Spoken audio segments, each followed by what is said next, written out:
नमस्कार, मी निरंजन. इजी न्यूजमध्ये आपल्या सर्वांचं मनपूर्वक स्वागत. आत्तापर्यंतच्या एपिसोड्सला आपण खूप चांगला प्रतिसाद दिला. 11,000च्या आसपास सबस्क्रायबर गेल्या काही दिवसांमध्ये वाढलेत. त्याबद्दल खूप आपली मनापासून आभार. प्रतिक्रियासुद्धा सगळ्या व्हिडिओजवरती आपण खूप जण अतिशय चांगल्या प्रकारे देता. आम्ही जे सत्य सांगण्याचा प्रयत्न करतोय त्यासाठी आपलं समर्थन, पाठिंबा हा आपण देत असता. काही जण आर्थिक मदतसुद्धा आम्हाला पाठवतात. UPI ID जो स्क्रीनवर आहे, आणि त्या सर्वांचे अतिशय मनपूर्वक आभार. काही जण काही ज्यांना ते आवडत नाहीत हे खरं बोलणं, असेही काही आहेत जे मूर्ख RSS भाजपच्या संप्रदायामधला भक्तगण आहे, असेही काही कॉमेंट करतात. त्यातले काही तर इतके वेडे आहेत की त्यांनी मला ईमेल केलाय आणि ईमेलवरती यावर बोला ना, यावर का नाही बोलत, यावर का नाही बोलत, त्यावरही बोलेन. पण आत्ता जे सत्ताधीश आहेत त्या सत्तेला प्रश्न विचारणं हे सर्वात पहिलं काम असतं. त्यामुळे सत्ताधाऱ्यांना प्रश्न विचारण्याचं काम आम्ही करतोय. तुम्हाला जे इतरांचं बाबतीतलं हवंय ते सुद्धा करू, आणि त्याची पण व्यवस्थित उत्तरं आम्ही देऊ. आज हा जो सगळा एपिसोड करायचा आहे तो यासाठी की भारतीय जनता पक्षाचं जो सत्ताधारी पक्ष आहे राज्यात सुद्धा आणि दिल्लीत सुद्धा, यांचं पुण्यामध्ये एक अधिवेशन होत आहे. आणि या पुण्यातल्या अधिवेशनामध्ये तडीपार आले होते, आणि तडीपारांनी काल भाषण करत असताना असं बोलले की महाराष्ट्रामध्ये भ्रष्टाचार के सरगना, हा शब्द त्यांनी वापरला शरद पवारांबद्दल. भ्रष्टाचार के सरगना. तर म्हणून मुद्दाम काही गोष्टी सांगायच्या आहेत, आणि म्हणजे माझा सगळा आविर्भाव काय होता ते तुम्ही बघा. आम्ही तो व्हिडिओ दाखवणारच आहोत. ये भ्रांति फैलाकर चुनाव जीतना चाहते हैं और भ्रष्टाचार की बातें कर रहे हैं। भ्रष्टाचार का सबसे बड़ा सरगना भारत की राजनीति में है तो शरद पवार है, इसमें मेरे मन में कोई कंफ्यूजन नहीं। आप क्या आरोप कर रहे हो हम पर?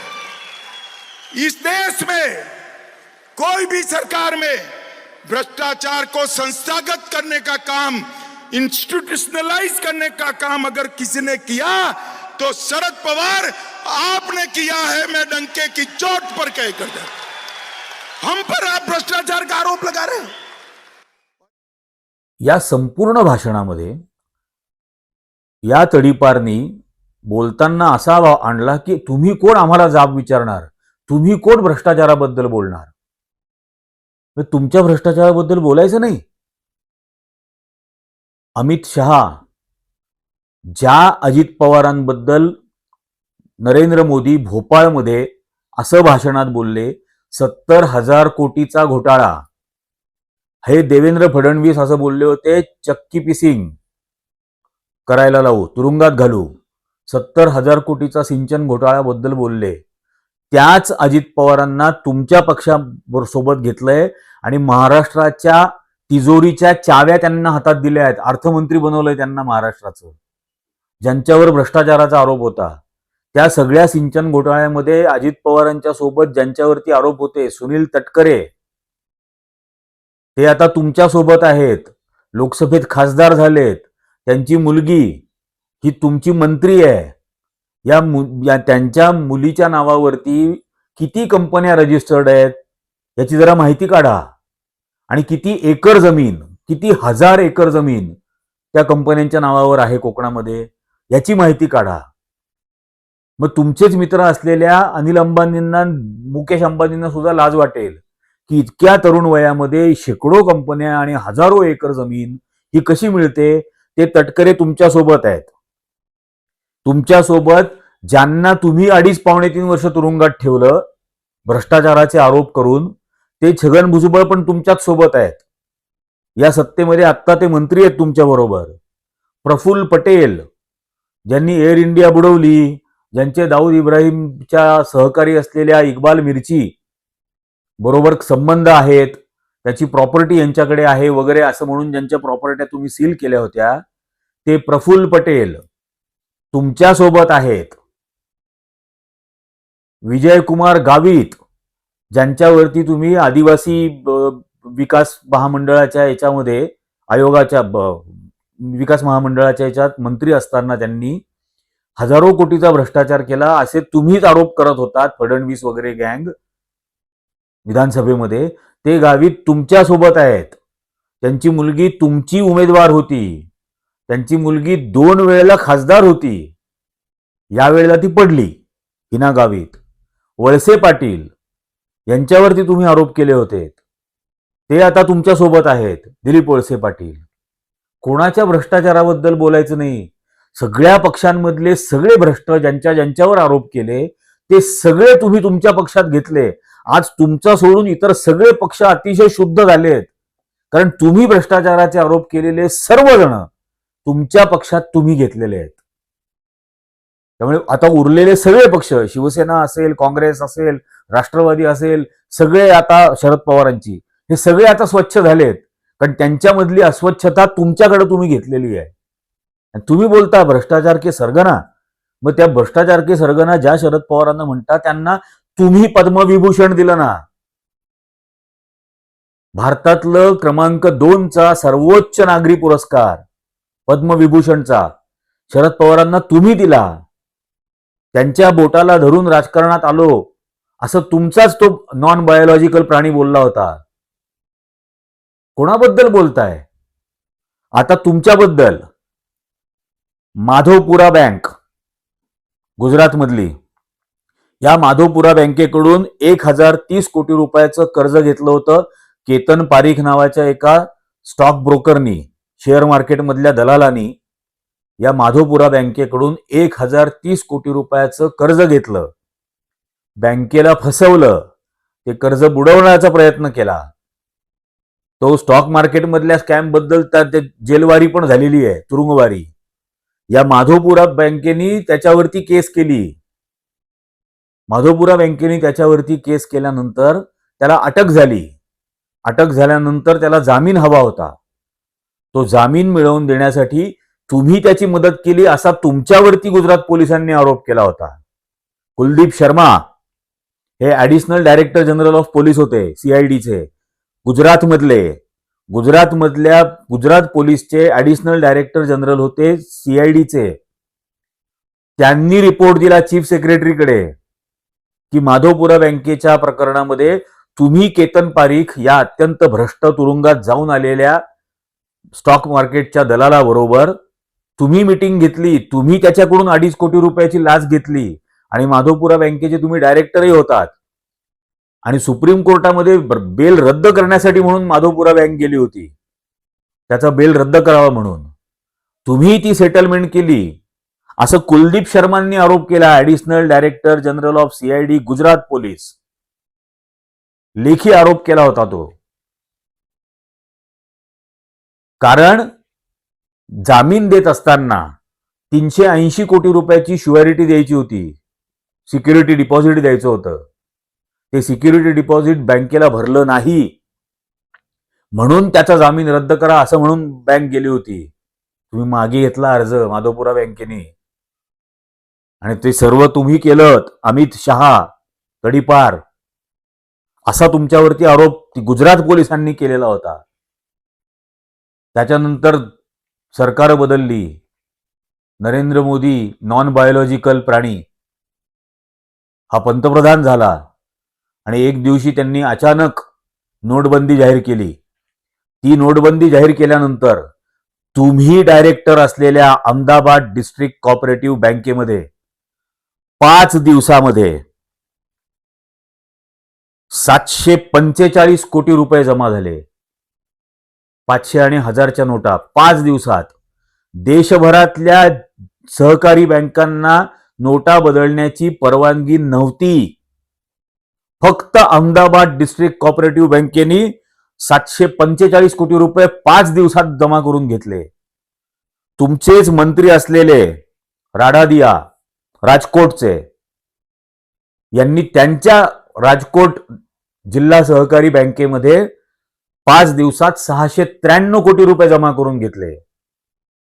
आणि गुजरात मधली जी अपेक्स कोऑपरेटिव्ह बँक आहे, सर्वात मोठी, या सगळ्यांची मुख्य, सगळ्या सहकारी बँकांची, तिच्यामध्ये फक्त 1,10,00,000 जमा झाले. आणि तुमच्या बँकांमध्ये परवानगी नसताना, सहकारी बँकांना पैसे घ्यायची परवानगी नसताना, तुमच्या सहकारी बँकांमध्ये 693 आणि 745 कोटी रुपये जमा करून घेतले. या सगळ्याची चौकशी व्हायची आहे. या सगळ्याची चौकशी होणार. इलेक्ट्रोल बॉन्ड, तडीपार तुमच्या सरकारने जे इलेक्ट्रोल बॉन्ड आणले, त्या इलेक्ट्रोल बॉन्ड असंवैधानिक आहेत, असा सर्वोच्च न्यायालयाने निकाल दिला. आणि आता प्रशांत भूषणांनी केलेली पिटिशन ही सुप्रीम कोर्टाने दाखल करून घेतली की या इलेक्ट्रोल बॉन्डमध्ये जे काही क्विड प्रो को झालेलं आहे, की इलेक्ट्रोल बॉन्डच्या बदल्यात पैसे दिले, कामं दिली, ईडी किंवा सीबीआय किंवा इन्कम टॅक्स याचा हत्यार म्हणून वापर केला इलेक्ट्रोल बॉन्ड गोळा करायला, एक प्रकारे खंडणी ती गोळा केली, याचा तपास व्हावा. आणि सर्वोच्च न्यायालयाने ती ऍडमिट करून घेतली आहे. आणि याचाही तेव्हा तपास लागेल. एक ना एक दिवस याचा तपास लागेलच लागेल. तुमचंही केंद्रातलं सरकार फार दिवस टिकणार नाहीये. तेव्हा कोणाचा भ्रष्टाचार बाहेर येईल. आत्ता नीटच्या परीक्षा झाल्या. या नीटच्या परीक्षांमध्ये देशभरामध्ये जो भ्रष्टाचार झाला आणि ज्या पद्धतीने ग्रेस मार्क्सच्या नावाखाली मुलं पास केली गेली, 12वीच्या परीक्षेत नापास झालेले नीटमध्ये टॉप रँकमध्ये आले. 720 पैकी 700 पेक्षा जास्त मार्क त्यांना मिळाले.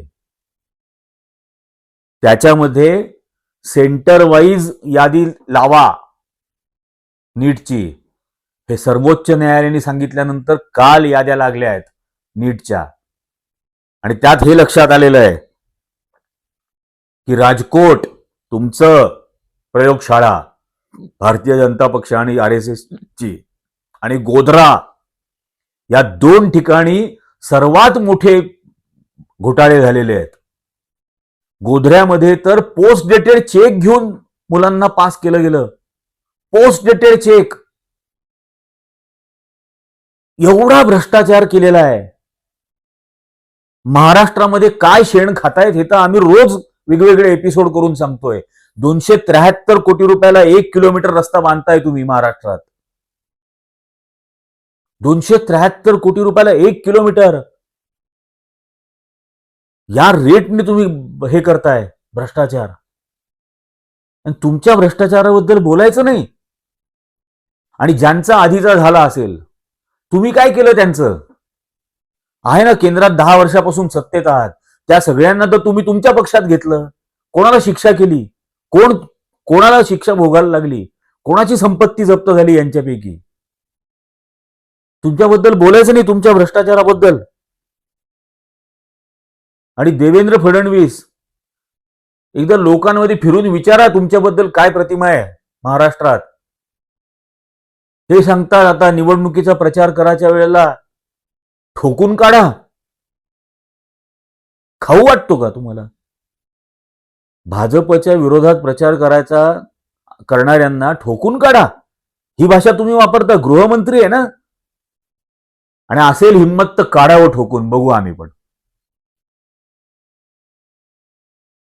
इंग्रजांना ठोकून देशातून हुसकून दिलेल्यांचे परंपरा आम्ही सांगतो या देशात. तुम्ही आम्हाला ठोकण्याची भाषा करताय. हा तडीपार संसदेमध्ये कुठली भाषा वापरत होता? ज्या वेळेला काश्मीर मधलं 370 हटवलं, त्या दिवशी लोकसभेमध्ये भाषण काय केलं होतं? कनपट्टी पे बंदूक रख के लेके आऊं क्या फारूक अब्दुल्ला को. ही टपोरी गँगस्टरची भाषा आहे. ही देशाच्या गृहमंत्र्याला न शोभणारी आहे. आणि महाराष्ट्रामध्ये तुमच्या नॉन बायोलॉजिकल पंतप्रधान असं बोलला होता लोकसभेच्या वेळेला शरद पवारांबद्दल की भटकती आत्मा. स्वतःच्या काकाबद्दल इतक्या गलिच्छ पद्धतीने बोललं जातं. आणि तो पुतण्या अजित पवार हा त्यांच्या बरोबर राहतो असं बोलणाऱ्यांबरोबर. काहीतरी तर शरम आणि लाज असायला हवी ना. उद्धव ठाकरेंबद्दल तुम्ही नकली संतान बोलले होतात. कालही अमित शहानी उद्धव ठाकरेंवरती खूप तोंडसूक घेण्याचा प्रयत्न केला. ही महाविकास आघाडी जी उद्धव ठाकरे, शरद पवार आणि काँग्रेस यांची झालेली आहे महाराष्ट्रात, ही धुव्वा उडवेल तुमचा येणाऱ्या निवडणुकीत. आणि म्हणून असं बेछूट बोलताय. धन्यवाद तडीपार, धन्यवाद. असंच बेछूट बोलत राहा. त्यामुळेच येणाऱ्या निवडणुकांमध्ये तुम्ही 50च्या वर जाऊ शकणार नाही. तुम्ही तिघं चौघं मिळून, म्हणजे देवेंद्र फडणवीसांचा भाजप, त्यांनी बरोबर घेतलेले अग्निवीर, मग ते जे कोण अग्निवीर असतील सगळे, अजित पवार असतील, एकनाथ शिंदे असतील, आणखीन बाहेरून पाठिंबा देणारे, बिनशर्त पाठिंबा देणारे, किंवा मतं फोडण्यासाठी म्हणून दुसऱ्या पक्षांच्या नावाने उभे राहणारे, हे सगळे अग्निवीर भाजपचे आहेत. या सगळ्यांना उत्तर मिळेल विधानसभा निवडणुकांमध्ये आणि खणखणीत मिळेल. असंच बेछूट बोलत राहा. खरोखर धन्यवाद. तुम्ही मदत कराल महाविकास आघाडीची अशा प्रकारे बेछूट बोलून. ठोकून काढा आणि सरगना. डिमॉनिटायझेशन हा किती मोठा घोटाळा होता हे केंद्रातलं सरकार बदलल्यानंतर शोधलं जाईल. आणि मग कोण सरगना होता जगातल्या सर्वात मोठ्या भ्रष्टाचाराचा, हेही सापडेल. पण या पद्धतीची भाषा महाराष्ट्राच्या राजकारणामध्ये कधीही सहन करून घेतली जाणार नाही. हे इतकंच लक्षात ठेवावं. आणि भारतीय जनता पक्षाकडे महाराष्ट्रामध्ये धार्मिक तेढ निर्माण करण्याच्या पलीकडे दुसरा पर्याय नाहीये. कारण परफॉर्मन्स म्हणून काहीही दाखवू शकत नाहीत. कल्चर टू ॲग्रिकल्चर, प्रत्येक क्षेत्राची वाट लावली आहे, भ्रष्टाचार केलाय, इन्व्हेस्टमेंट कमी झालेले आहेत, नोकऱ्या नाही आहेत. त्यामुळे कुठेही परफॉर्मन्स दाखवू शकत नाहीत. धार्मिक तेढ वाढवण्याचा प्रयत्न करणार आणि मग ते विशाळगडासारखे प्रकार केले जातील. त्यालाही आम्ही तोंड देऊ, त्यालाही उत्तर देऊ. पण या येणाऱ्या निवडणुकांमध्ये 50च्या पुढे जाऊ देणार नाही भारतीय जनता पक्ष आणि त्याच्या अग्निवीरांना. हीच भाषा तुम्ही बोलत राहा. कारण महाराष्ट्राची संस्कृती ही भाषा सहन न करण्याची आहे. त्यामुळे तुम्ही हीच भाषा बोलत राहा. आजच्या एपिसोडमध्ये इतकंच. सर्व दर्शकांना पुन्हा एकदा अतिशय कळकळीची नम्र विनंती. हा सत्य सांगण्याचा आणि सैतानांना शर्मिंदा करण्याचा आमचा जो हा कार्यक्रम आहे, याला तुमच्या पाठिंब्यानेच आम्ही हे करू शकू. त्यामुळे हे व्हिडिओज जास्तीत जास्त जणांनी लाईक करा, याची लिंक जास्तीत जास्त जणांना शेअर करा आणि ज्यांच्याबरोबर लिंक शेअर करा त्या सर्वांना हे चॅनल सबस्क्राईब करायला सांगा. मग हे आम्ही परवडू शकेल अशा पद्धतीत हे चालवू शकू. आजच्या भागामध्ये इतकंच. धन्यवाद.